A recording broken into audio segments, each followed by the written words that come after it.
a couple things. One, the Boston Bruins will lose in the shootout. I feel like they should have won this game, but things happen too. The Red Sox play the Yankees as they uploading this video. The wild card. So let's go Red Sox 3.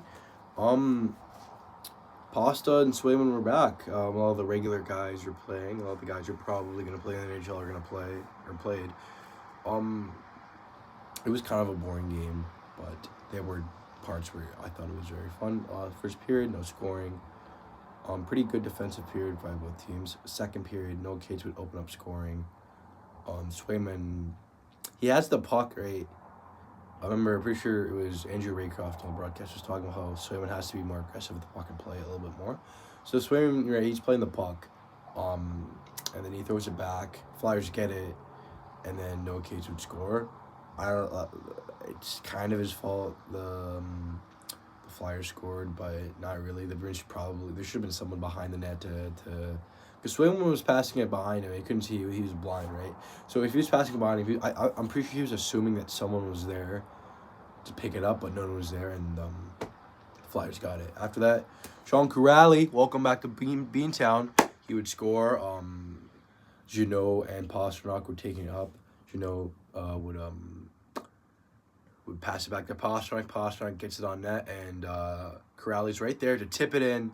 Absolutely amazing. So happy Kuraly's back. 2019 legend.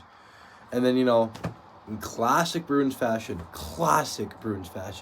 in the last minute of the period, Rodrigo Albois would score off the post, rips it right off the post. And that can't happen. It can't happen. The Bruins, they've been, last season as well, they've just been letting in a lot of goals. In the first few minutes of the period, the last few minutes of the period, that just can't happen. Third period, Morgan Geekie would score off a pass from Elias Lindholm. When he gets it, it's a 2-on-1. Geekie's there. Lindholm gets it to him. Geekie off the shoulder of Dan Villar. Villar looks absolutely just annoyed they let that in. Bruins legend, by the way, Dan Villar. And we head to overtime. Morgan Geekie gets a pretty sure hooking penalty, which I don't understand. In my opinion, I don't think it's hooking. He was hugging the guy. Anyways.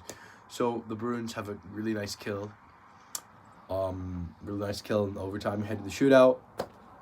Bobby Brink would score on his first shot on Jeremy Swayman. It was I feel like Swayman could have saved that, but teach their own.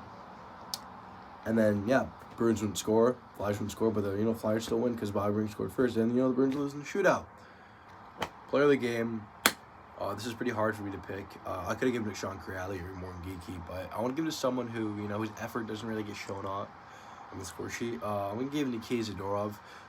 2 really big block shots in the overtime period on that great penalty kill. It was just great. He had a pretty solid defensive game for him, especially in that overtime period. So, he gets player of the game for me, even though the Bruins lost.